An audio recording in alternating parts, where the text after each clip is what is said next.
Benchwarmers Podcast. I am Casey Coggins, joined by Alvin Hebert. What it is. And we are missing Andrew Lara today, so it'll just be a two-man show. Man down. And hand down, man down, as Mark Jackson would say. The great Mark Jackson. So this episode is going to be about basketball for the most part. Baseball's underway. The draft, the NFL draft, is a couple weeks away. So there's a few things that are also going on, but the college basketball season wrapped up last night with a very, very good game. Both teams started off very slowly, and it ended up going into overtime. So we'll talk about that, and then tomorrow wraps up the NBA regular season. So we will kind of talk about playoffs and how the regular season went and talk NBA. And then, as always, wrap up with On Fire, In Dire, and Prophecies. So, first things first, how about that game, Alvin? As it went on, I think it lived up higher than people thought it would have been. I think people thought it was going to be like a defensive struggle because Virginia does play good defense, even though Texas Tech is like they're the top defense in the nation, I believe, right? The two teams in the NCAA tournament were holding their opponents under 60 points, and they were two of the top 5 defensive teams in the country all year. Because even looking at what people were predicting, they were predicting kind of like a low scoring game, just because of the defense. So I follow college basketball pretty closely, and I listen to a lot of the main analysts, and there were quite a bit of people who said that this game might not be extremely high scoring. I think both teams scored over what was expected from everybody, but they also knew that both teams were so well coached and they operated so efficiently that even though both teams have great defenses, they would still be able to put up points. So my prediction was 64-59, somewhere along that range, where it wasn't just trading buckets the entire time, but both teams played kind of not necessarily drag it out, but just played efficient ball movement offense. And after the first 10 minutes, you were saying the first person to 40 points wins this game. That's how it looked, yeah. And boom, overtime. So, just looking at the box score of, first half, second half, overtime, Virginia scored half as many points as they did in the first half, second half. They did 32-36.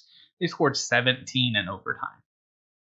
And Texas Tech in a quarter of the time, since it's 5 minutes and a half is 20, they scored half as many points as they did in either half. They just kind of hit everything, and they just after DeAndre Hunter's 3, the air kind of went out of Texas Tech, and I still kind of had a feeling like they might win on a buzzer beater, and the play call I think was pretty terrible. And Jarrett Culver, as much as he kept the team in the game and put them in a position to win, he was also the guy who put them in a position to lose, which ended up causing them to lose. So Texas Tech doesn't hit a field goal for the first 6 minutes of the game. And I think after the first 10 minutes, they had 7 points. And then the pace started speeding up. They got a feel for it. Both teams got a feel for each other. And it was there were a few runs for each team where it was like 10-0, 12-4, stuff like that. And then they would trade buckets when it got tied, and then another team would go on a run and get up. Texas Tech, though, was up, I want to say they were up 10 with, No, Texas Tech took the lead late. They were down 10 or so for a while. But yeah, they took the lead with, where is this at? About 3 minutes to go. And then they were up 3 with the 22 seconds. And the way that Texas Tech defends and the way that Virginia operates offensively, you're kind of like, Virginia needs to hope something happens. It's lucky. Well, I mean, they got one Texas Tech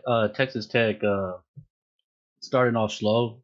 I feel like that was their MO this whole entire year, where they were mostly praised on the defensive end, of course, and then occasionally their offense will show up, sprinkle a little great games here and there. That's why I didn't have them going deep in my bracket, but I had them going like Yeah, Sweet 16. I had think, them losing to Gonzaga. Yeah, I had them like in the Final Four just because of their defense alone. I didn't expect their offense to be what it was Yeah, during the tournament. the pieces that they have, I mean, they were good last year. Yeah, and they brought back they brought back a few pieces, including their main one in Culver. And you had guys like Moretti and Mooney step up, and in this game, it was kind of for each player, it was kind of like you take the lead here for a few minutes, and then when your shot stops falling, we'll go to somebody else. And that's kind of how Texas Tech was operating, because their offense didn't get going until who was it? Francis came in to the game in the first half and was really their spark plug and got them energy. They went small, started playing faster, and then Mooney found his shot and Moretti hit a few things. And Culver started the game, I think, 0 for 7 from the field, and his only points in the first half were from the free throw line. But then in the second half, they started running different screens, off-ball screens, to get DeAndre Hunter off of him, and that helped him get going. He got a few layups, got a few buckets, and sorry for Gumbo barking. We have a temporary roommate this week who's about to walk in. Guard dog. So she gets excited. But with Culver getting going, they tried to isolate him on different players, getting him away from DeAndre Hunter, who is going to be a lottery pick.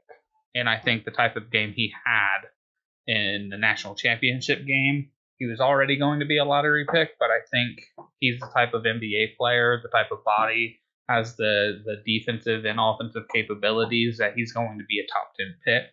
Well, even a Guy too. They got Guy somewhere. Well, not in the lottery, but I think Guy he would be probably a second round pick, because he doesn't do the same kinds of things that a first round pick would. He is going to, if he has an NBA career, it's going to be in the likes of a Kyle Korver, JJ Redick type role.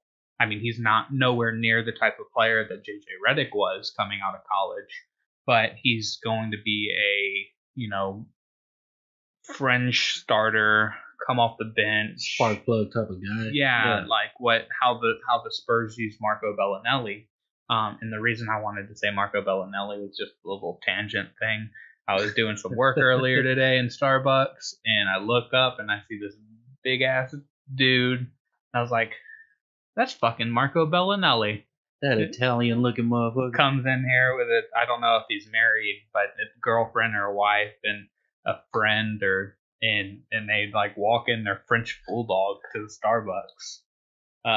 So a little fun side story. But that's Kyle Guy is. He's a very, very good shooter.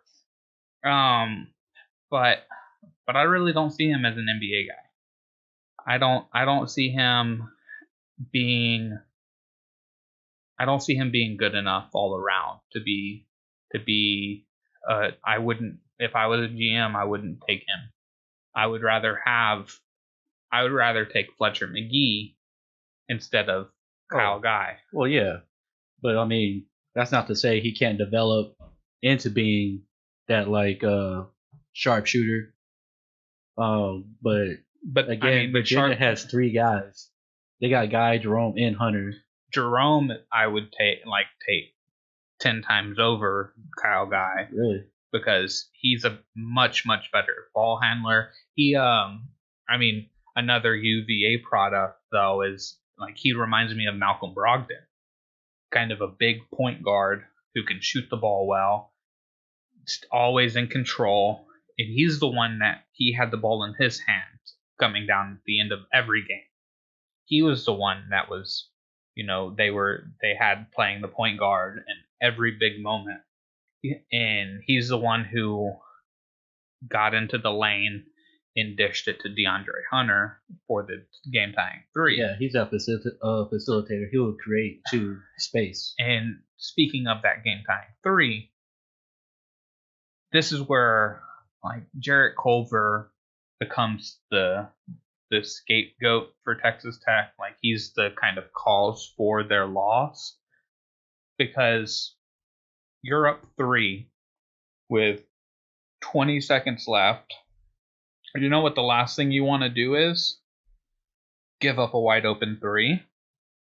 And instead of just allowing Jerome to go and take the layup and just ice it from the free throw line, because that's all it'll be, as long as you contest 3-point shots. I mean, with the way that the tournament went, they would call a foul on the 3-pointer because that's how a couple teams lost, was because of bad calls, horrible calls. The one on Kyle Guy was more acceptable than the one on Carson Edwards, because Carson Edwards kicked out and like forced the contact, where Kyle Guy was actually kind of ran into. Yeah. But in situations like that minimal contact, it's not affecting his shot. It's a player safety thing, which I understand you want to call those fouls, but that's the end of the game. And like he makes it, and he misses it. But you handed them and their best free throw shooter 3 free throws to win the game because Auburn only had the 0.6 seconds left. Like that's when, like I'm a big believer in, unless it's completely egregious, swallow the whistles.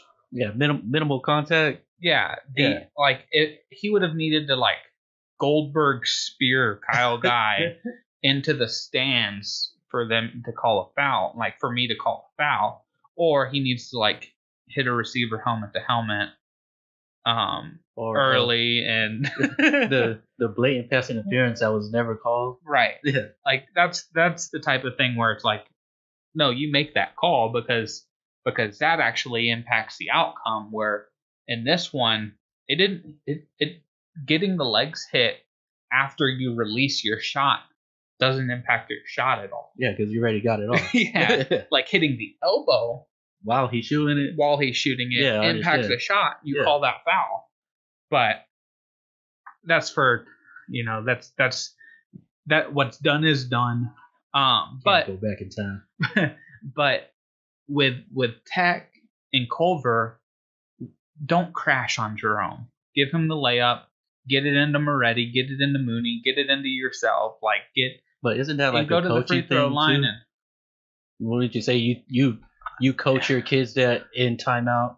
Yes. So while you can say you should have them coached up to not do something like that, the natural instinct of a defensive centric team is to stop easy buckets. And so I think it was more of a natural reaction for Culver to crash down, because it wasn't like there was a timeout to be called in front of it. Yeah. It was Texas Tech went up 3. Virginia didn't call a timeout to set up a play. They just ran it, trying to get an easy bucket. So Chris Beard didn't have a chance to say, look, we cannot give up a 3. But I mean, you could yell that out from the side too, right? Yeah, and I believe that there were there was an instant, like he was asked after the game, like it looked like you were saying no threes. So I didn't actually see him do it or anything, but I do know that he was asked about it after the game, and he was saying like, yeah, when we were on defense, I was saying no threes.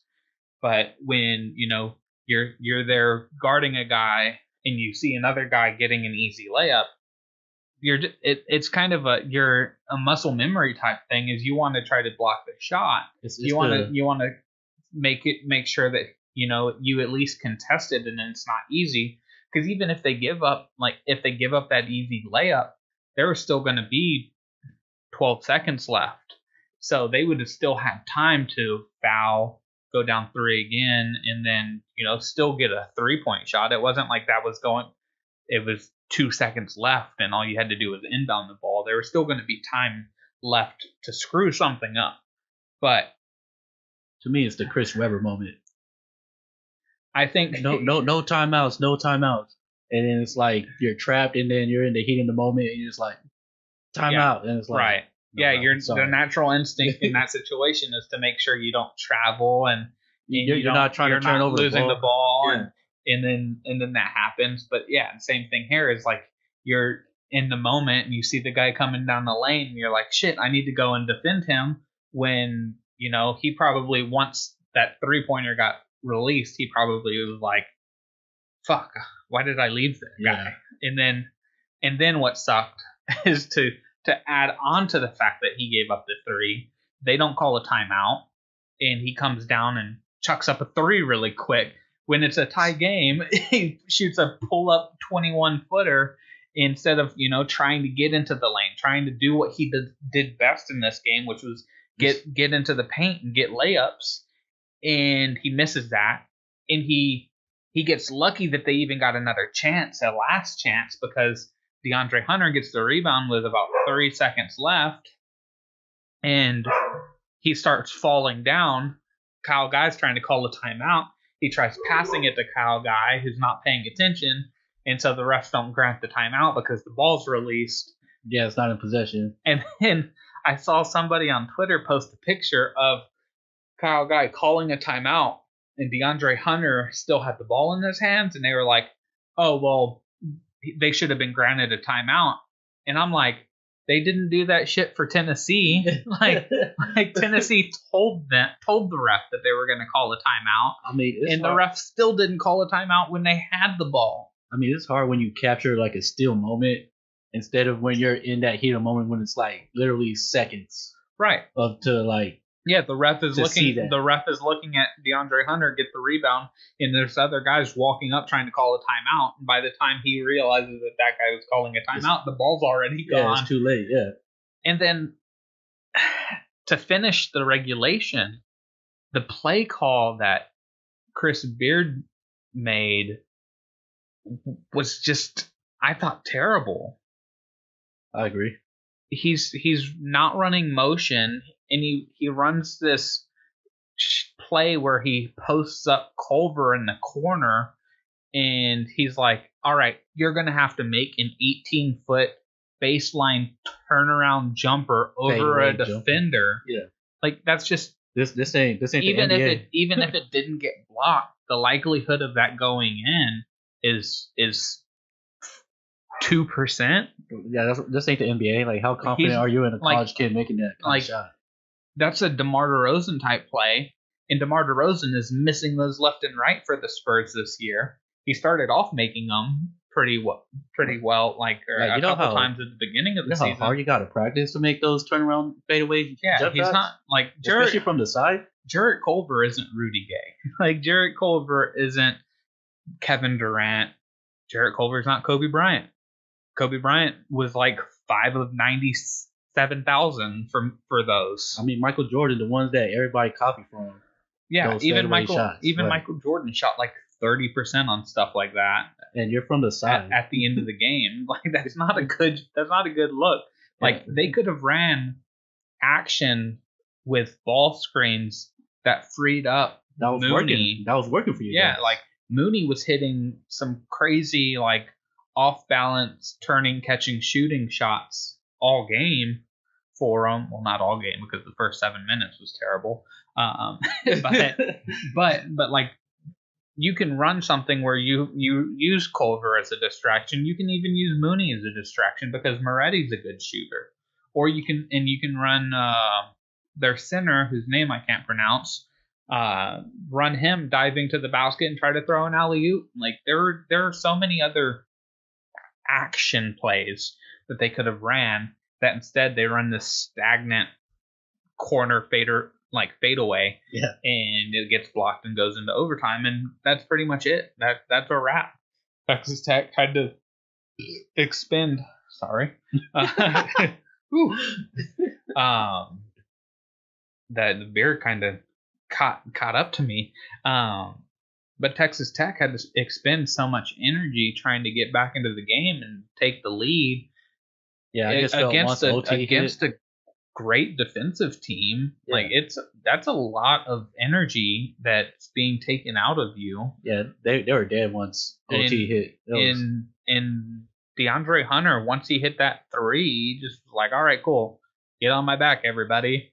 Oh yeah, I mean, Kyle Guy also added 24 points that game. Yeah, the big three for UVA, Jerome, Guy, and Hunter had showed like out. 67 of their 85 points. Yeah, they showed out just like how you expect them to. Right, and so my dad, we do a family group bracket pick'em, and he's picked Virginia like 5 years in a row to win it all. One of these years it's going to happen. Yeah, I bet he was mad the last year when they lost to the number 16 seed. He was just like, well, shit. Yeah, exactly. It's like, well, I mean, I'm out of the running on the very first day. I got a family one too, and one of my relatives actually picked Virginia, and so like he just had to like send me a private message to talk shit. And I was just like, you did win our bracket challenge though. I don't know if you saw that. I didn't catch that one. Because like we be in a group text and we'd just be like talking back and forth about the games and all that. You had you had Carolina and Michigan I had State. Yeah. I just won by points. Yeah. Yeah, getting Michigan State correct in your Final Four was a big thing because I don't know. I had Auburn right. I think it was kind of a weird year, just because I felt like the madness didn't happen until like in the later rounds. Yeah, like the first 2 days, it was like, well, the first weekend really, it was like, oh, that basketball was all right. Like there was nothing there were a couple things that happened that were crazy, and like watching Ja Morant the first 2 rounds and little things like that. But then the second weekend, it was like, this is the college basketball that we want to see in March. This is when all the teams are playing. Like the games are great. The basketball sometimes wasn't great, but the games were great because you had like Iowa coming back from 25 down against Tennessee and almost beating them. And then you had Tennessee coming back from like 20 against Purdue and almost beating them. You had those types of games, and then you had the close games where it came down to free throws and stuff like that. So, another year wraps up, and congratulations to the Virginia Cavaliers with their first NCAA title, and Tony Bennett's first title.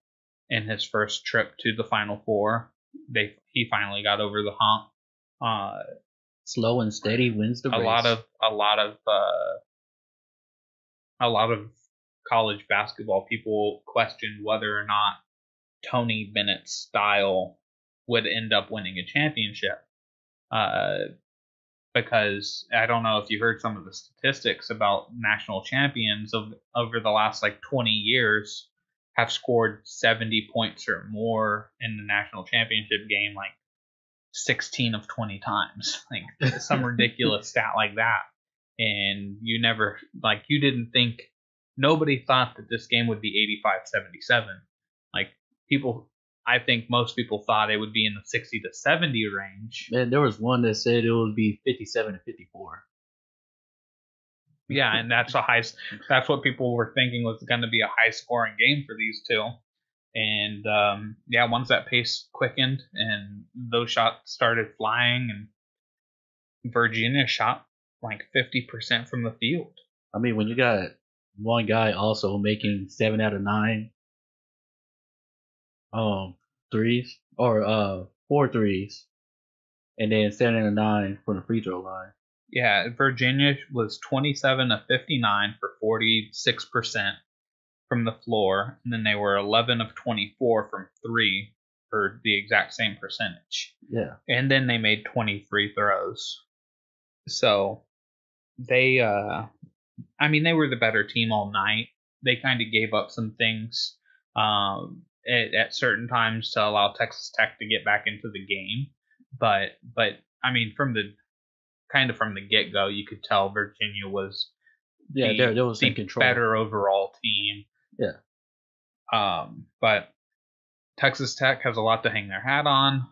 They're going to lose a couple more pieces this year, but I think Chris Beard has put in the work to solidify Texas Tech as a basketball powerhouse.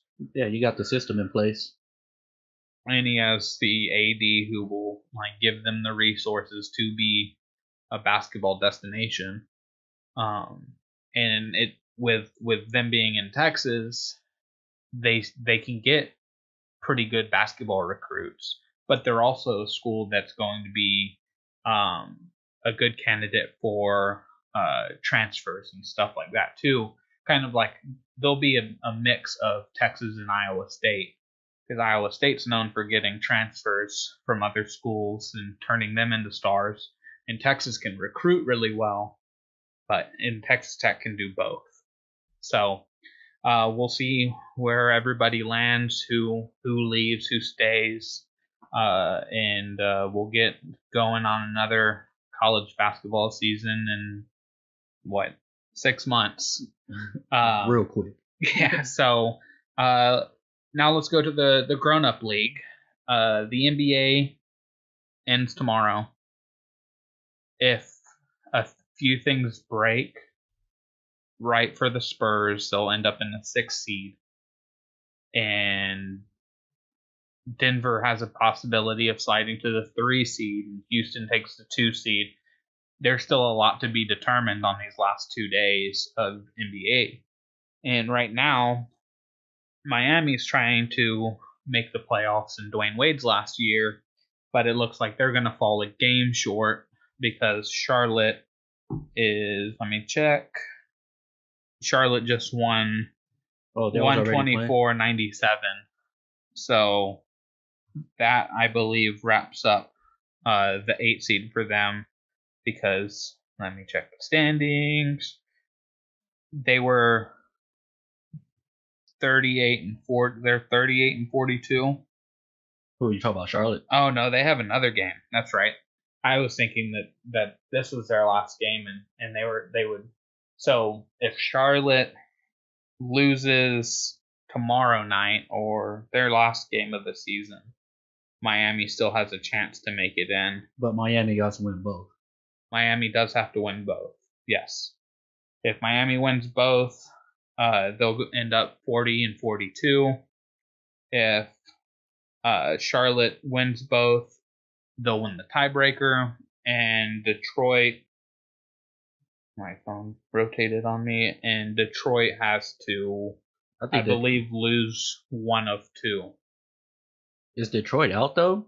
Detroit's the 8 seed right now because they're 39 and 41. So these last 2 games, and they're about to lose tonight. Let me check their score again. Who's Detroit playing? Oh, they were down by like 20. They're playing Memphis right now. They're outscoring Memphis in the 4th quarter 25-10. So Memphis is doing their ultimate tank job. Yeah. So, I mean, there's 3 minutes left in that game, and I mean, likelihood is Detroit pulls that game out. So we'll see how the Eastern Conference wraps up. But as far as the Western Conference, we know the playoff teams. We just need to figure out the standings. Uh, I know that I've asked this question a few times over the course of the season. Do you see any chance of Golden State losing in the playoffs? Like losing, Like not getting just kicked losing a out. game, but like actually losing a series. I'm not saying they're going Uh, 16-0. I think the Rockets are an actual real threat to them, but I don't see it happen. Well, it might because Curry just hurt his ankle. I don't know if that was tonight or the other night, but he hurt his ankle. So depending how he comes into the playoffs, I feel if they face against the Rockets, that could be like a real threat. Yeah, he left tonight. Right. Yeah, he.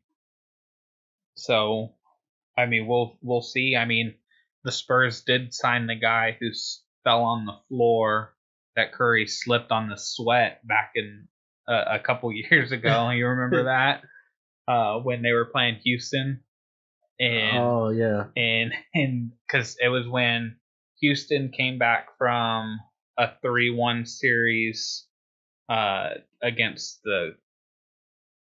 No, that's a different year.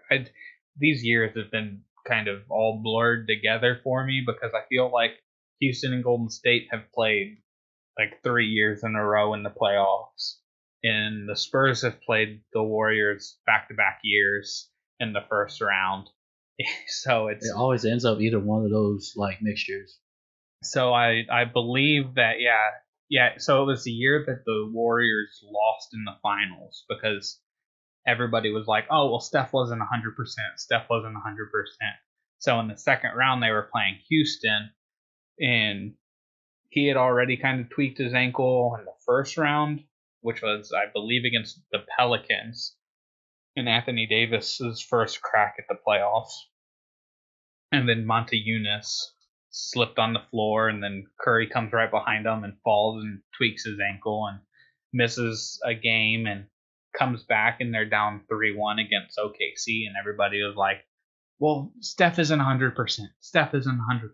And they end up coming back from that, and the rest is history. Then they lose a 3-1 lead. Uh, that was the year of the whole 3-1 reversals. Yeah, and I believe the previous year, the Rockets and the Clippers were up 3-1 on the Rockets, And and the the Rockets Rockets, yeah. came back. And that was good old Josh Smith on the Rockets, if you remember that day. What happened to Those that guy? days. Where did he go? He couldn't develop a jump shot. He's Oh, we all knew that. like if he could shoot the ball, he would still be in the league, but he just never developed a jump shot. But But I feel like after that year, like he just straight up disappeared. yeah. He had a rough go of it. With the Warriors, the thing for me is the fact that they have so many different things that they can do well. Like even their flaws, no team has a strength to capitalize on it. So like in the playoffs, their flaw is the fact that they don't have a deep team. But Steve Kerr knows that he can stretch minutes, and he has rotations where he never loses two of his best players. So he can bench Kevin Durant and Draymond Green and just keep Steph and Clay on the court with Iguodala and Jordan Bell and Looney or whoever. You still have Steph and Clay. You still got Cousins too. You didn't even mention Yeah, Cousins. I know that, but I'm still not really sure how he's going to fit come playoff time. It's like I think their biggest flaw is having too many guys, and who knows if they try to get something going and it just doesn't work. But they had so many counters. Like they have the counter to everybody's like strength. Especially with them signing Andrew Bogut again. Yeah, Like but you just got another backup big that could just eat up minutes for somebody that will be resting. Like you're resting Green, and you got Bogut that could eat up those minutes. yeah, and I mean, at the end of the day, they have two of the five most explosive offensive players in the league, and I would say two of the top three most unguardable players in the league. Maybe I would say I would take that, even stretch that to top five, because with how this year's gone, like number one's Harden.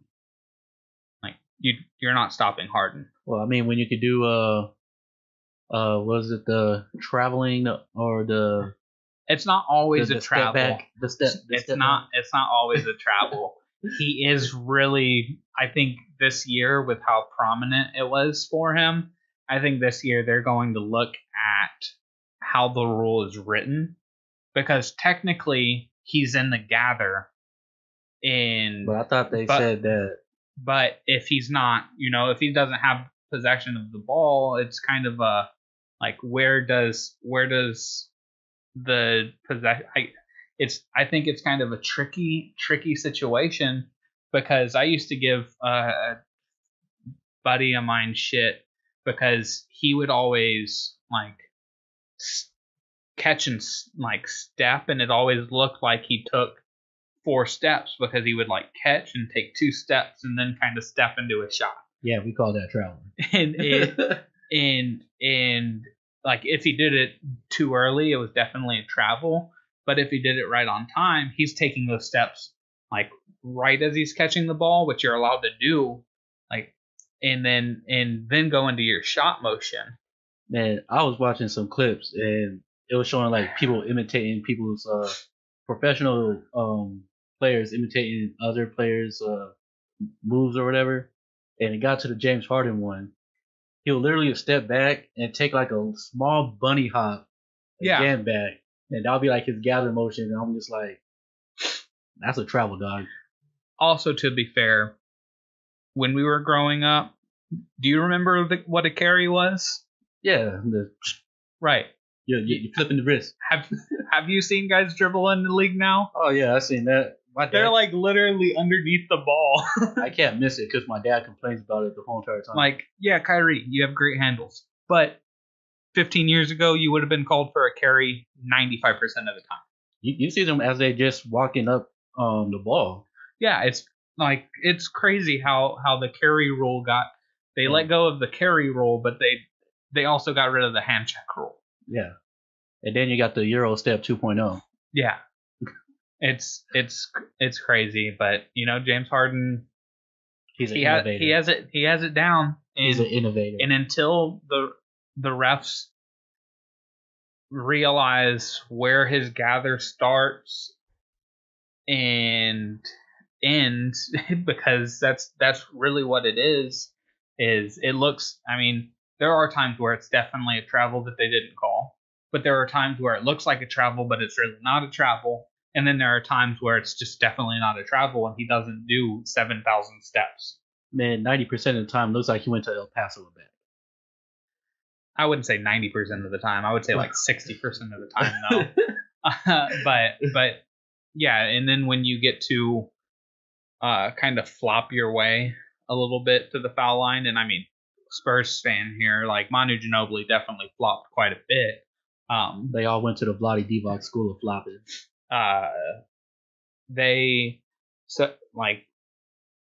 James Harden is averaging over 10 free throws a game and 10 3-point attempts a game, and there's a reason why he's going to put up like the highest scoring average since Kobe did it, in having one of the most dynamic scoring seasons in NBA history.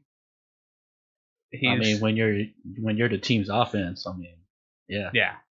And in that offensive system where he's also going to end up like 4th in the league in assists. Yeah, which is crazy. I'll get to this in a second, but I will bring it up to you because we are going to kind of talk a little bit about the MVP thing. Because I have a proposition and to see how you feel about it. But I mean, with Harden being such an offensive force, like the other guy that I was going to bring up is the other guy in the MVP conversation, and it's Giannis. Like, how the fuck do you stop this guy? Like, he started hitting 3-point shots this season.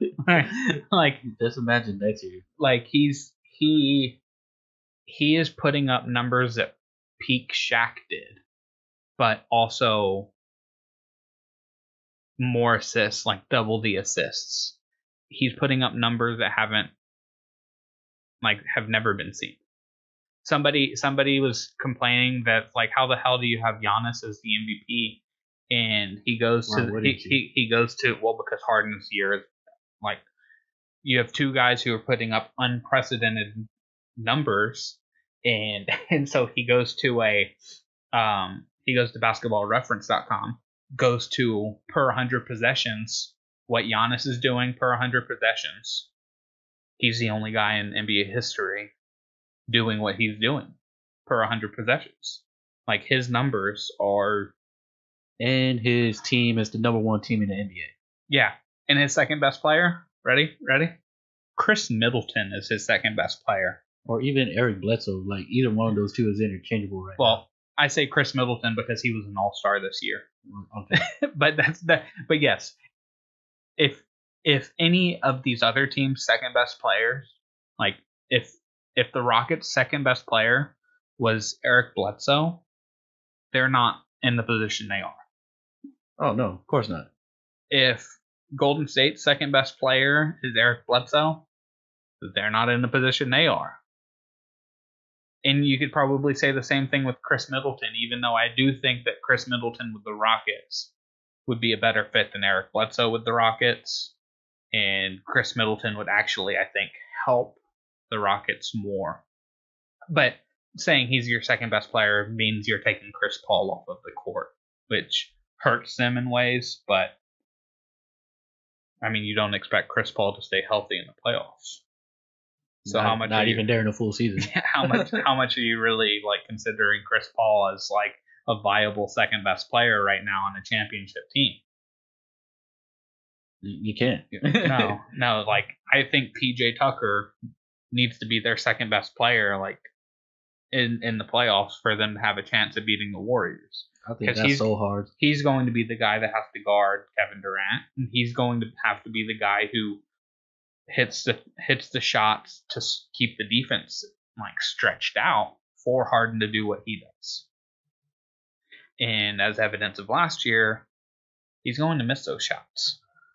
Yeah, that's another thing. Like, great in the regular season, but then when it comes down to the postseason, is he going to show up where you want to counts most? Yeah, that's the reason why Charles Barkley was so anti-Warriors, 4 years ago before they won their first title, was because jump shooting teams don't win titles. They just don't. But I think what Charles Barkley was forgetting was Golden State, yeah, they have, two of the top 5 shooters in NBA history. They weren't just a jump shooting team because they were also defend their ass off. Because while Steph, isn't, I wouldn't put him in as an elite defender. Klay Thompson is an elite defender. Andre Iguodala was an elite defender at that time. Draymond Green was an elite defender, if not the best defender in the league. And Andrew Bogut was a very good rim protector. And then in the second unit, Harrison Barnes was an adequate defender, but having Draymond do what he did in his, at peak Draymond was the core of that team.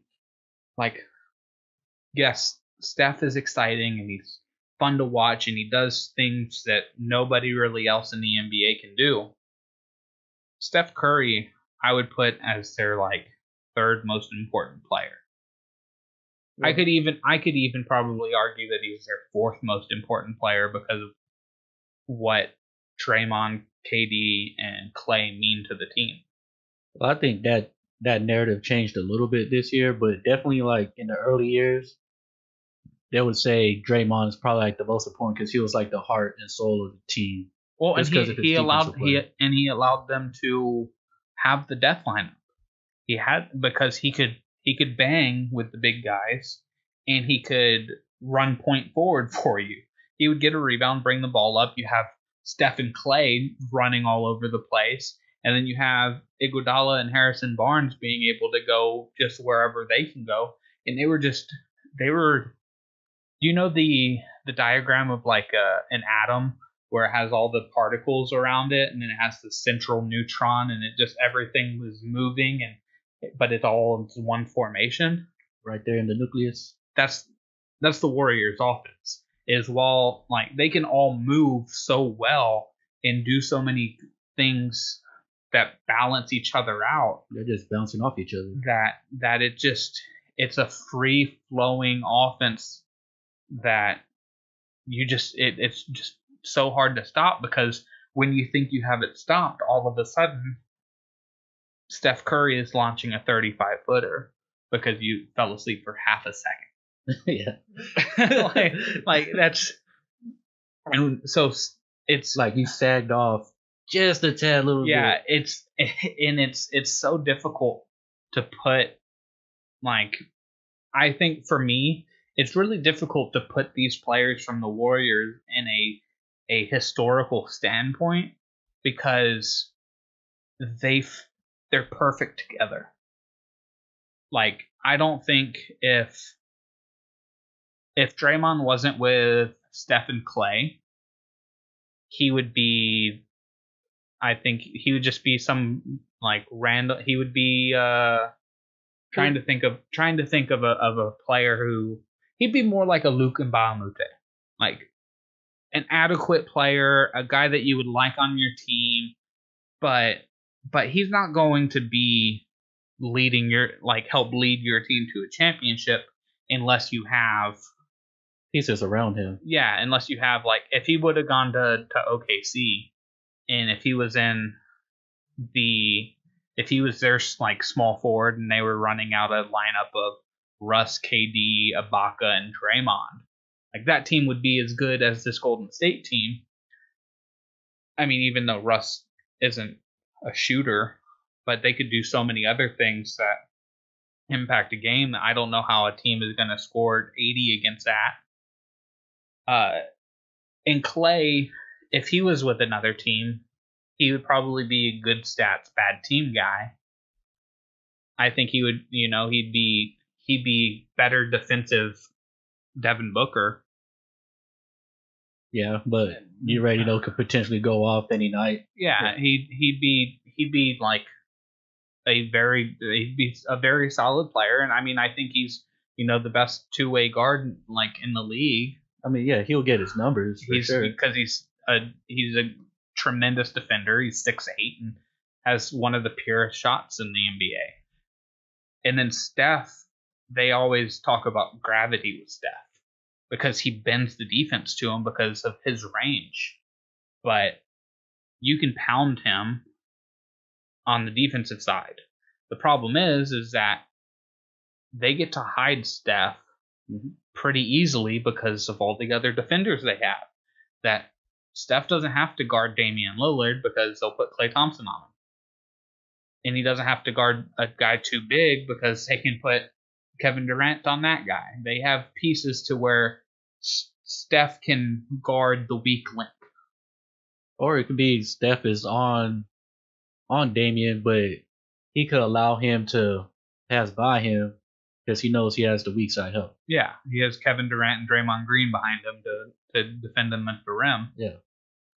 So that's why I say it's so hard for me to put these guys in a historical standpoint, because they're perfect together. And if they were on any other team, like if you put Steph in Detroit with Andre Drummond and Blake Griffin this year, I don't think he makes that team 5 wins better. I think that's a tough one.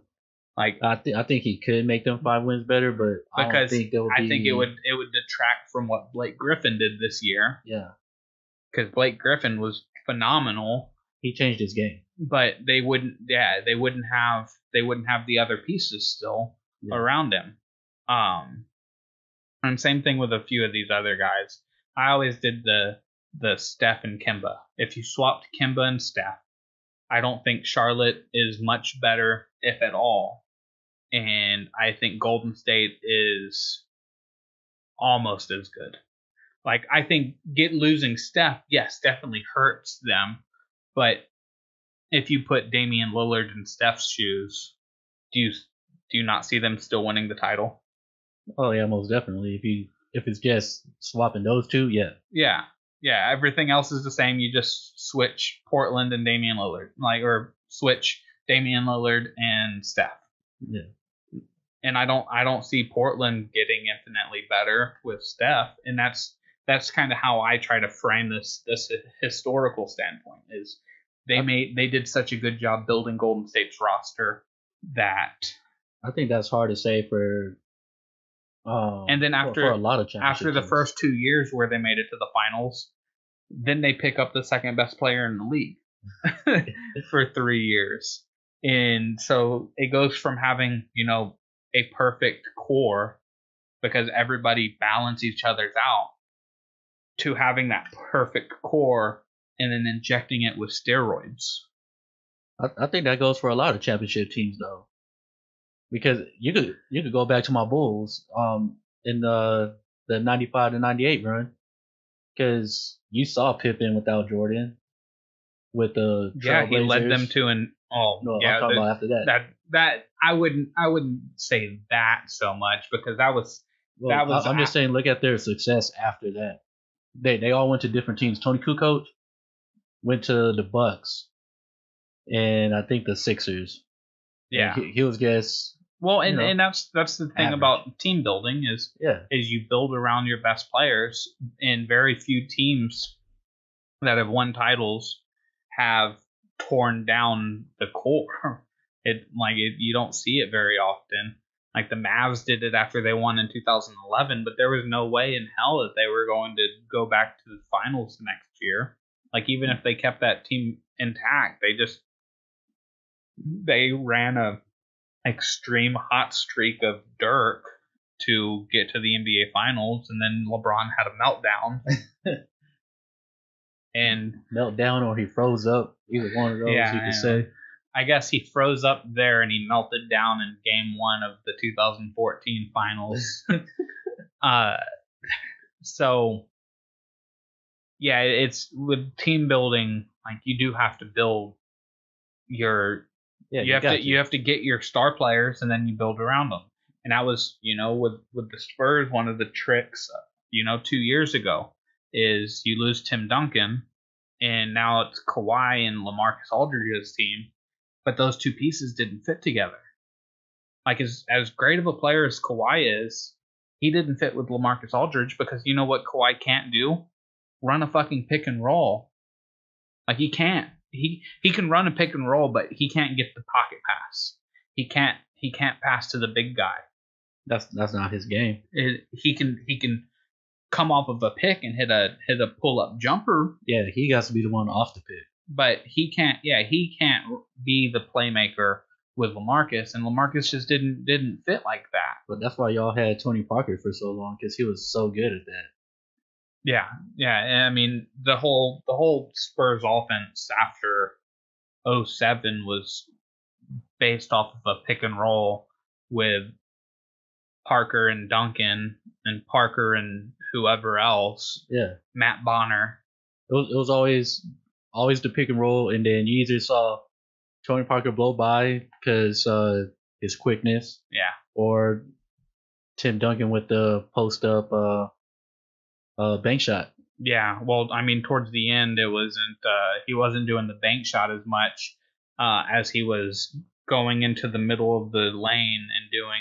It's kind of what James Harden does when he drives into the lane. He puts the ball down really low and he shows it to you, and the defender's like, "Oh shit, there's the ball. Let me swipe at it." And then he sees you swipe at it, and he goes right up through your hands. And that was Tim Duncan's move. He was going parallel to the backboard, throw his arms up underneath yours, and then throw the ball at the rim. It went in a lot of times. Yeah, I was just about to say somehow he'll make it too. But yeah, that was his game. and it worked. And I mean, they did a lot of good with that kind of offense. But they were really the one team that, I mean, this entire millennium have just said, you know what, like, we'll shift this piece here and that piece there and this piece there, and we'll be just as good. Yeah, y'all reinvented that roster like 3 times. But at the end of the day, it was, Tim Duncan for 15 years, and then it was Kawhi for a couple, and this year it's LaMarcus and DeMar and Rudy Gay, and it's been, I think this year and last year a little bit was what do we have? Like, what do we have going forward? Like, we'll, make the playoffs still, get, your playoff run, get exposure into tough situations against the best teams in the league for a series. And, next year, 2 years from now, when, DeJounte Murray's back and he's hitting jump shots, and Derek White gets another year under his belt, and Lonnie Walker gets another year under his belt. Like Derek White, also first team All NBA defense at his position. Is he going to be? That's what I heard. That's what I thought it was. It's possible. Over Patrick Beverly at that. I think Beverly was hurt though. Did he get hurt for most of the season? I don't know. Well, I mean, White was hurt. Also. Yeah. So, I mean, but it just shows. Yeah, I mean, I think his growth this year is the main reason the Spurs are in the playoffs. If he didn't grow the way that he did, they wouldn't have the record that they do. Like, DeMar has, I feel like, kind of gone in and out. You heard my DeMar rant last week. Yeah. And LaMarcus has been the best player for the Spurs all year. When he goes, they go. But Derek White's defense, when he came back from injury and he missed a little bit of the rodeo road trip. Mm-hmm. And they came back from that. Like, that's when the Spurs defense has been at its best.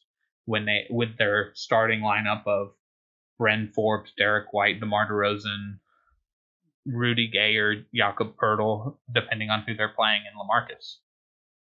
That's their best defensive team.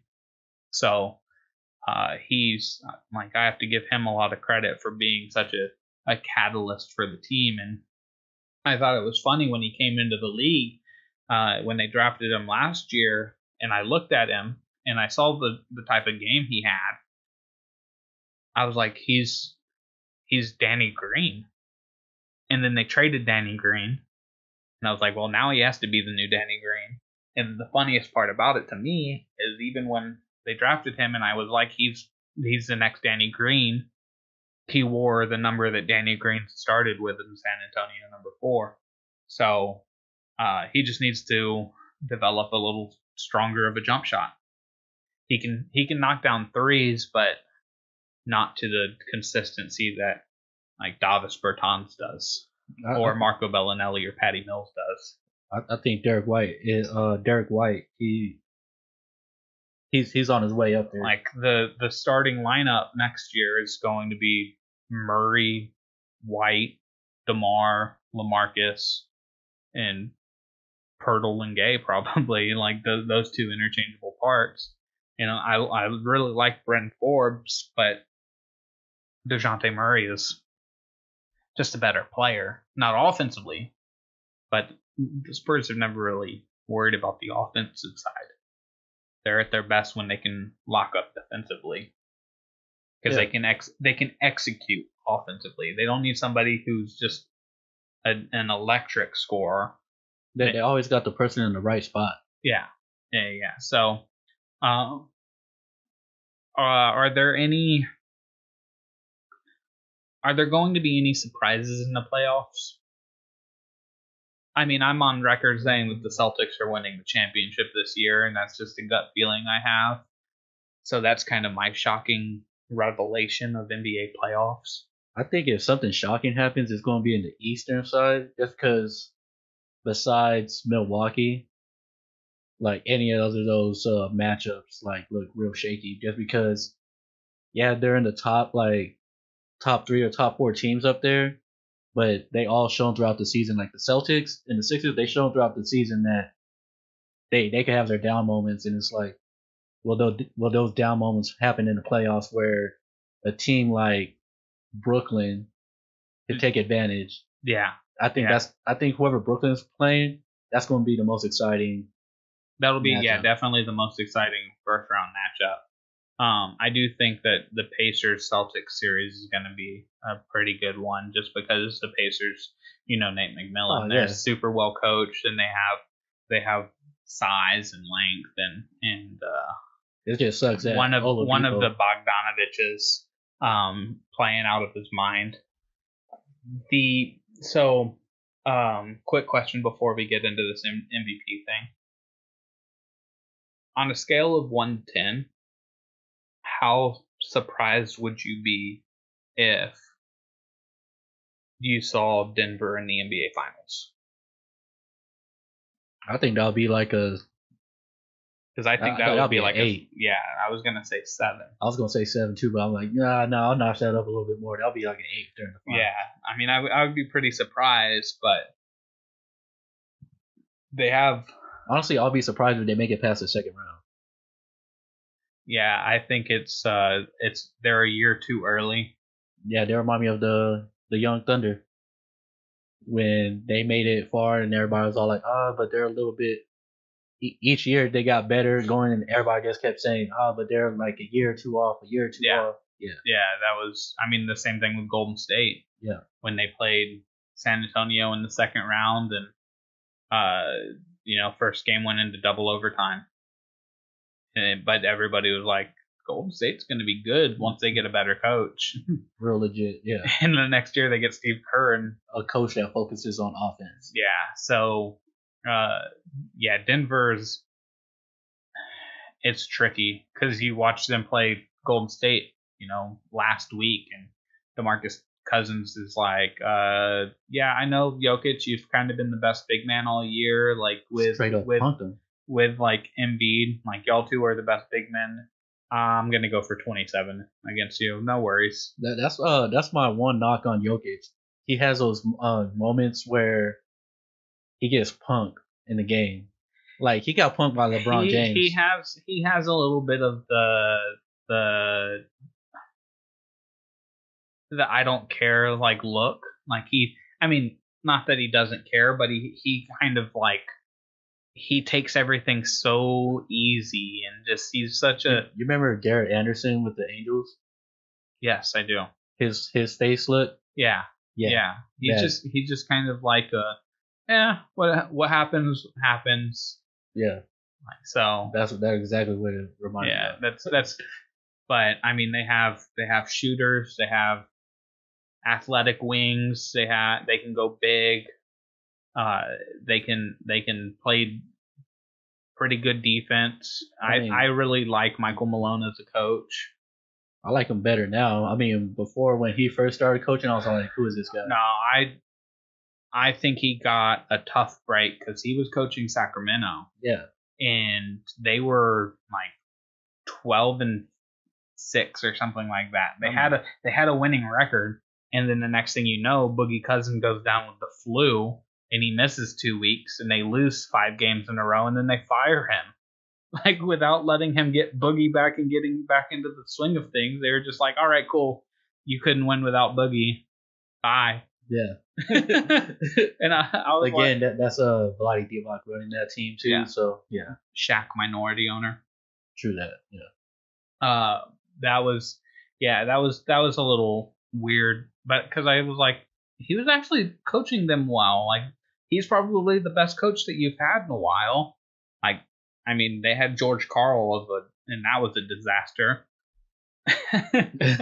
Some things we just don't bring up. So, I mean, I would kind of like to see Denver in the finals, mainly because I don't want to see Golden State.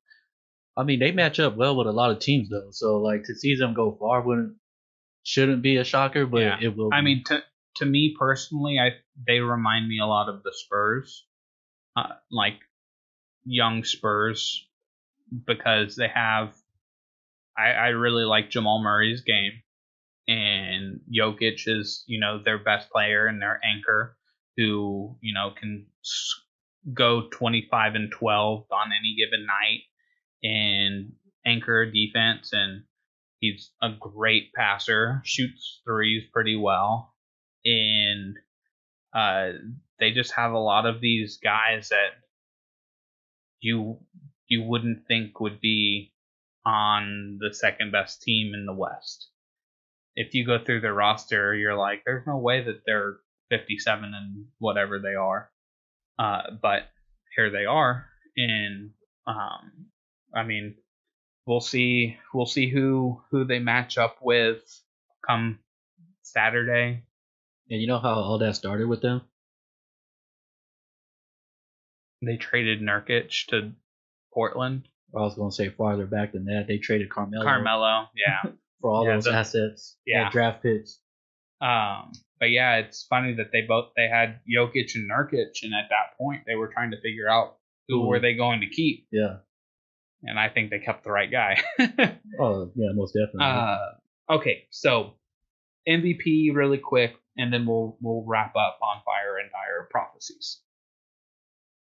Who's your MVP? You kind of said Giannis earlier. Is that who your MVP is? That's who is. I think I named him my MVP earlier. Preseason. Yeah. Because I said LeBron James, and I can't remember who Andrew said. I think he probably said Giannis also, if I'm not mistaken. I thought we all three of us went different. But I believe I have that somewhere. I mean, I expected. I mean, I didn't actually expect LeBron to win MVP. I just thought it would be, if they had the type of year that people expected. Most people expected them to be like a 6 to 8 seed. I really like their roster. I didn't expect LeBron to miss 19 games and then after the 19 games decide to implode the team with trade talks for Anthony Davis. Like, those aren't things that you can foresee before the season starts. I fucking tore my groin muscle. Everybody got to go now before I come back. But that's his MO. You picked Anthony Davis as I picked MVP. Anthony Davis? Yeah, Andrew picked Giannis. Okay. I knew it was one of us. Yeah, I'm looking at these things. Andrew picked DeAndre Ayton as Rookie of the Year. We both picked Doncic. I picked Schroeder as sixth man. You picked Marcus Smart. Andrew picked Terry Rozier. I picked Kevin Durant as Defensive Player of the Year. You went Joel Embiid. Andrew went Rudy Gobert. And I put Will Barton as Most Improved. You put Julius Randle, and Andrew picked D'Angelo Russell. Does D'Angelo Russell count as Most Improved this year? Apparently, there's a possibility that Andrew gets 3 of his correct, and we only get 1. Who really knows sports? I mean, to be fair on my picks, LeBron got hurt and Will Barton got hurt. And I wasn't expecting this whole Anthony Davis debacle either. Yeah, because Anthony Davis was on a tear. Had Rich Paul not blown up the seasons for the Pelicans and the Lakers, I think they would both be in better situations. Fuck my shit up. I'm blaming Rich Paul. All on Rich Paul. So yeah, we both have Giannis because he's done it all year. At no point in the season did his team have a losing record, and he was part of the reason why. They're the number 1 team in the league, and he's doing things that, as I said, nobody else has done. Have never been done. And his team has a point differential that only championship winners have had, or if a team didn't win a championship with that kind of point differential, the reason they didn't win the championship? They lost to one of the teams that had that point differential and won the championship. It was just a little better. So, my proposition now is James Harden, again, is doing things on an unprecedented level, too. He's had a tremendous year, and if it wasn't for his play, his team would not be in the position it is. And, I'm a big stickler for what is most valuable. I don't give a shit if you're the best player on the best team, because typically you're the best team because you're the best team. You have other guys. It's like when Kevin Durant won it, like, yeah, he had a great year, but he also has Russell Westbrook and Serge Ibaka and all the, like, he had a great team around him. When Steph wins it, he has Klay Thompson and Draymond Green and Harrison Barnes, and like, he had a great team around him. Giannis has the right team around him, and Harden has the right team around him and the right system. And yeah, exactly. And I was speaking that for Harden's side though. Yeah, I always think back to our preseason predictions, because we were talking about our seeds, like who's going to make the playoffs and what seeds they were going to be. And I remember talking about the Wizards and the Bucks, because Andrew put the Wizards at like 4. Who does? and so he goes, what moves did the Bucks make to get better? And we just said the coach. And we said they got a good coach, and it shows. It 100% shows. Their main roster move this year was signing Brook Lopez, and then they traded for Mirotic in the middle of the season, but they were already the best team in the East when they did that. Yeah, like they just shored up holes in their offense. Yeah, and Brook Lopez went from hitting 3-point shots in his entire career to hitting 3 a game. I mean, to be fair, they saw Brook Lopez doing that with the Lakers. So he hit like 7 last year. He was he had 19, something like that. He was not shooting this many threes. Now he's fucking pulling up catch and shoot from the hash mark. But they saw that he was involving his game. He was growing the game. So I think both players are having unprecedented years. Both players have, like, if they're off of the team, those teams aren't playoff teams. Oh yeah. So it's not like they're just, the best player on the best team.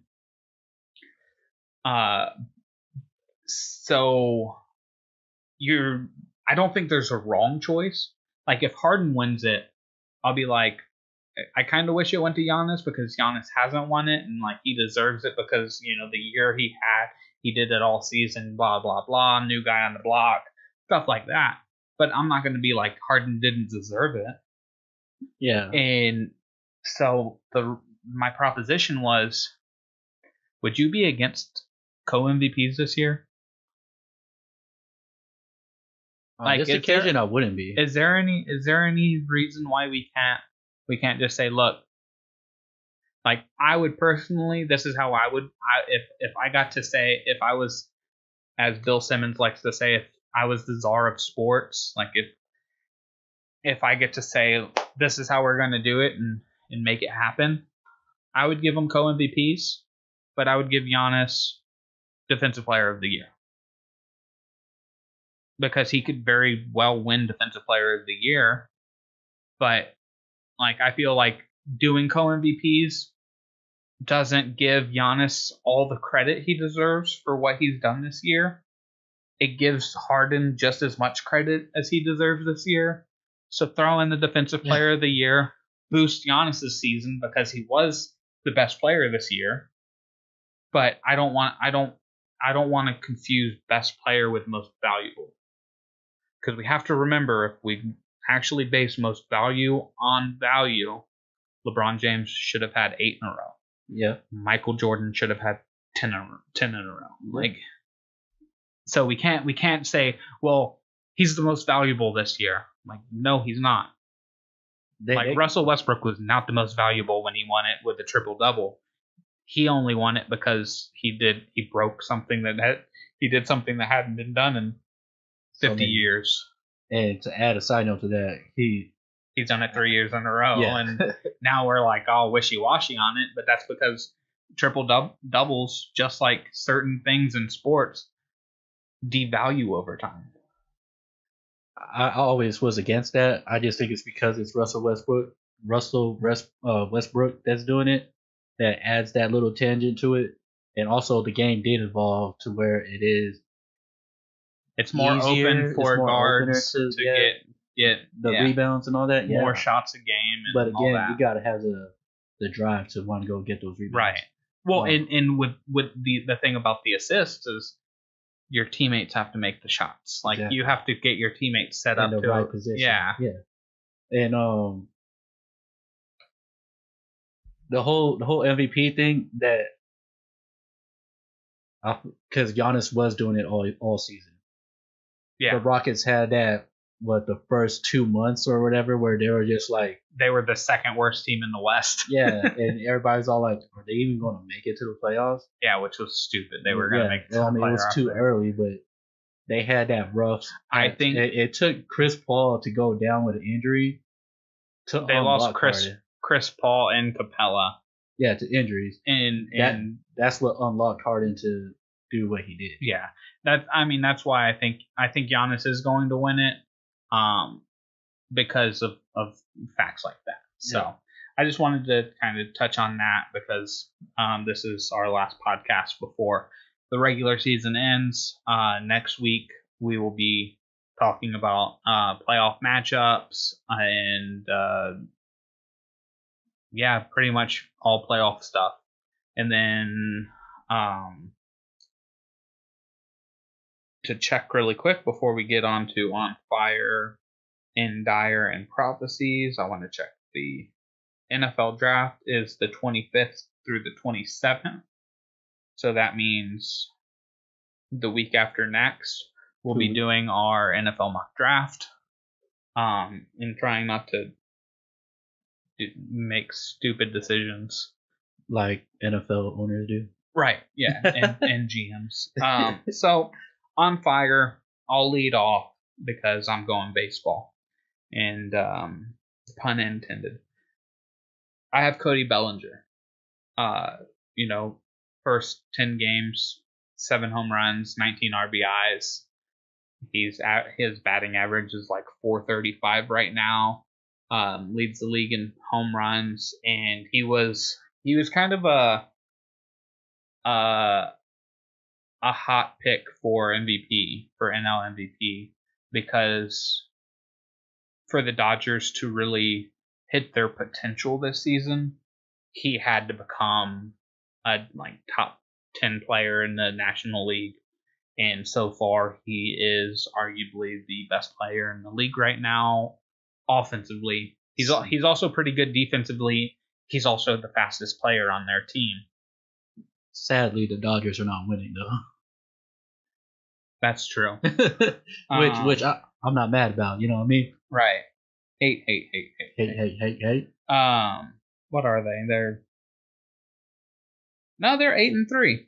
They're 8-3, really? Yeah. I thought they were like 5-5, but yeah, the way my cousins be talking in our group chat, they make it seem like they are like 5-5. No, they have a +35 run differential right now. That's second best in the league behind Seattle. So I almost put here, but I was like, I got you. I was like, I think Alvin's going to put the Mariners here. Like, I should let the Mariners fan talk about the Mariners. So who's on fire for you? My fire, it is the Seattle Mariners. 10-2 start, and I'm gonna be honest. After the players that they got rid of this offseason, did not expect this at all. I could go down the Segura, list. They got rid of Cano. They got rid of Edwin Diaz, Mike Zunino, Segura, James Paxton, Alex Colon, and then Ben Gamel. Like, I think they're riding the Ichiro wave. I think that's what it is. Hey, Ichiro did do good when they was in Japan too against the Oakland Athletics. I love that they did that, but That was so good. note to MLB: don't start real regular season games like that. Yeah. Like you're talking about like losing fans and losing attendance and all that stuff. That's one way of doing it. You have a team start the regular season a week before the actual regular season starts, and they start it in Japan where the games are on at like 4 a.m. here. Yeah, like can't even watch the game. That's bad call on you, and I have my other things that MLB needs to change to make fanhood, the fandom rise again. I mean, I like them going out there and playing and all that stuff. But I got no fucking have problem it with it. spring training. Yeah, something where we could watch it. No problem. No problem. Go play a game in Moscow. I don't give a shit where you play it. Just don't make it mean anything. Yeah, they made it a meaningful game where nobody could watch the game. It was like if you was waking up for a World Cup game. Yeah. Yeah. You had to schedule the alarm to go off. But the problem with the World Cup game is that's for countries around the world. Yeah. The MLB is for Americans, is an American sports league. It's like, yeah, it has fans all across the world, but you're like, I think it's do it in the middle of the season or something. Yeah. Don't start your season there and then say, okay, now we have opening day. That ruins the mystique of opening day. It does. And so continue. You're on fire. Sorry for the rant. But also, I wasn't expecting them to be batting this well early on, putting up as much runs as they are. Like I said, plus 37 run differential right now. Yeah, and their farm league is not even that great. Like, they don't even have like wonder kids or like top prospects in their farm league. And honestly, I don't know how they're doing it. I love that they're doing it. It's good for me. But I mean, I'm gonna say it right now. I'm not expecting it to last all season. I'm just glad that they're winning right now. Just a little excitement early on in baseball. When I was trying to figure out, they are batting 68% better than the league right now, which is insane. Yeah, I was trying to find when their season started and who they were playing overseas. The Athletics. They started against the Athletics? Yep. Yeah, I was looking at where their losses were. Because it shows that they lost twice to the Padres. I don't even recall that we played the Padres. Yeah. And then they lost once to the Red Sox back in March. That's why I'm so confused where their record comes from, unless they're not. Yeah, that says they're 10-2. I'm just losing my mind trying to figure out when the regular season started. Theirs started off weird because of that whole game in Japan. Okay, there we go. I had to figure out what the hell was going on because of the weird game overseas. Unless one of the games was preseason and one of the games was regular season. but they lost both games to the Padres over there. Oh, wow. And then they lost one to the Red Sox, so I guess that was the case. But yeah, they've they beat the Red Sox, and other than that, they've played average teams. Yeah. But how they're winning right now is just crazy. Yeah, they anybody who said that the Mariners were going to win 10 of their first 12 games this regular season is either a diehard Mariners fan or bullshitting you. I'm a diehard fan, and I wasn't even saying that. So go to your Endire now. My Endire is Antonio Brown once again. I almost put him on this line, but I was like, I'll let Alvin put him on this because it's gotten to the point where now you remember a couple weeks ago when we were talking to him and I was calling him a diva. I was kind of defending him. Yeah. And then I can't defend him on this. All right, after the first tweet response to Juju, I was like, all right, whatever. But then he came back with another one. The Instagram post. Yeah, the Instagram post. Instagram post of the DM. I read it and I'm like, AB, you do realize that this makes you look bad. Yeah. Like all it was a college player asking you for advice on how to be a better receiver so he can make it into the league.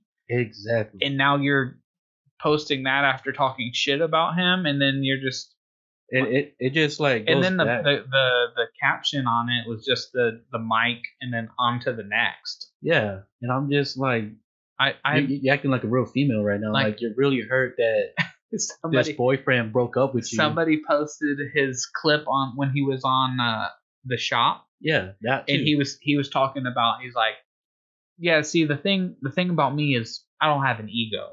Yeah. What? Yeah, he's all like, I don't know where people are saying that I have an ego. Yeah, he's all, I'm just like a real humble guy and all this stuff. Like, no, bro, you're acting like a girlfriend that got dumped by the guy that she really loved, and now you're just like trying to find any little thing to like hold on to. I don't think it's he's trying to hold on to anything. I think he's in the upside down. The upside down world. Yeah, he saw that Juju got voted team MVP, and he was like, "How did he get team MVP when I'm the better player and I'm the better receiver?" And so that's when he went on his little rant, like he fumbled the postseason away and blah blah blah. But it's like he forgets that he was having his temper tantrum and sat out the game that they needed to win to make the playoffs. And you straight up told your coach, like, I'm not going to come into practice for this. Yeah, he quit on the team. Yeah. When they needed him most, and he's going to complain that they gave team MVP to another player. Somebody that was there for the whole season, putting in work the whole entire season. I mean, honestly, I think James Conner should have been the team MVP. I thought so. But I mean, Juju put up incredible numbers. I would know he was on my fantasy team.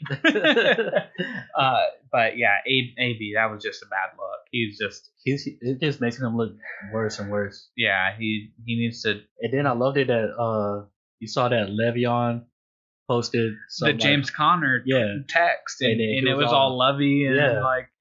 I was all like, that was some shade right there, but that was some good shade. Yeah, that was like solar eclipse shade. So my Endire is staying with baseball. It's the Cubs bullpen. Yeah. And really, I could just put the Cubs in general, but their offense has been electric. They have the fourth most runs scored for a team in their first 10 games, with only winning 3. Like 3 or 7 or worse record, most runs scored. They're fourth in MLB history. Wow. The sad part is the team that's number 2 on that was 1954 Cubs. 2 times. So they have a history of being able to score a bunch and still lose. And their bullpen they just can't get it together.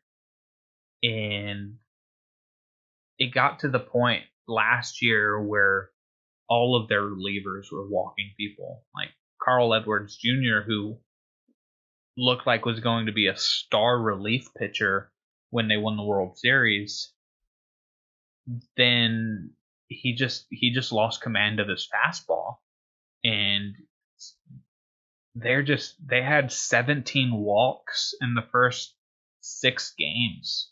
That's bad for a pitcher. Just the bullpen, not even starters. Just the bullpen had 17 walks in 6 games. It's not like that's 9 innings of each game. No, that's like in 6 games. I think they pitched 12 innings, and like they're not pitching a whole lot, and there's just so many walks. You walk more batters than you pitch. Yeah, that's. I mean, the other night against the Brewers, they brought in a relief pitcher. They were up 4-2. They take Lester out of the game, get a clean inning.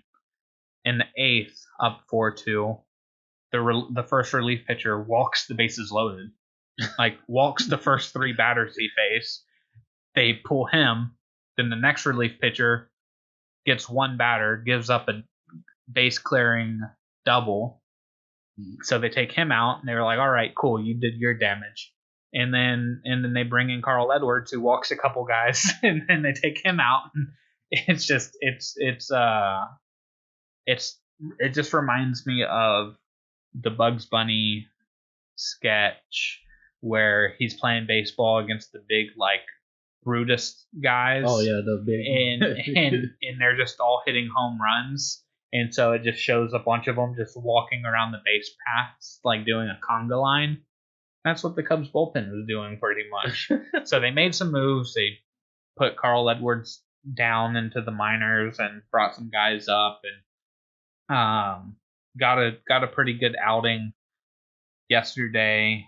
John Lester got hurt after the 2nd inning, and so they had to go bullpen the rest of the game and didn't give up any runs. So there's at least some sign of hope. It's a shame that they don't have. It seems like they don't have a way to negotiate with like Kimbrel or Keuchel to get more pitching, because they're not going to make the playoffs if they don't get better pitching. Especially in the bullpen, because when it's playoff time, it's all about the bullpen. Yeah, and again, they won't make it to the postseason if they don't shore up their pitching. Like, that's the only thing that's keeping them back from being a World Series contender, is just getting better pitching. And especially when you got the offense there. Yeah. It's on top of the bullpen having issues. Darvish has an ERA of like 6. Quintana gave up like 6 runs in 2 innings. Kyle Hendricks, from innings 2 through like 7, has an ERA of like 1. In the first inning, he has an ERA of like 9. So yeah, again, it's gonna come down to that. So prophecy time. Alvin, what is your prophecy? Oh, there's a couple good events going on. But I'm gonna stick with the Manchester United versus Barcelona. Was it De Gea versus Messi? De Gea. I just feel like Messi's just gonna eat them up, bro. And Luis Suarez, like, yeah. I mean, don't get me wrong, United, they're good, but I mean, what do you see as far as score goes? 3-1. 3-1. Yeah, and it's gonna be all Messi. Some hat trick. 2 for Messi. I feel Messi's just gonna hit like a special free kick, and it's just gonna eat up the head. He scored on a free kick over the weekend, and I watched the clip of it, and he went to the opening. He didn't go over the wall. He went to the opening where the goalkeeper will stand, because he's going to expect the wall to be able to block the shot. And he's just like, yeah, you know what? You're standing right there. I'm just going to still get it past you. And I was like, how the hell? Like, yeah, how the hell is the goalie not ready for that? Like, that is your main responsibility, is that spot. I mean, he was like on a tear for like, I think like 3 matches. where he just like scored ridiculous goals off of free kicks. What he can do with a soccer ball is astonishing. So as I tend to do when it comes major time for tennis and golf, I predict the winner. I'm over, by the way. So this doesn't bode well for one. Don't bank on it, Rory McIlroy, because I have him winning the Masters and completing the career Grand Slam. So we could bank on it that he's going to lose since you're over. Yeah. It's kind of like this thing, like a reverse jinx thing, because I'm not picking Tiger, so Tiger can win. Oh, that's what it is. See, that's really what it is. And now that I said it, now Tiger's not going to win, and I just screwed both Rory and Tiger. So, or it could have reversed it again, like playing Uno. Who knows? Who knows?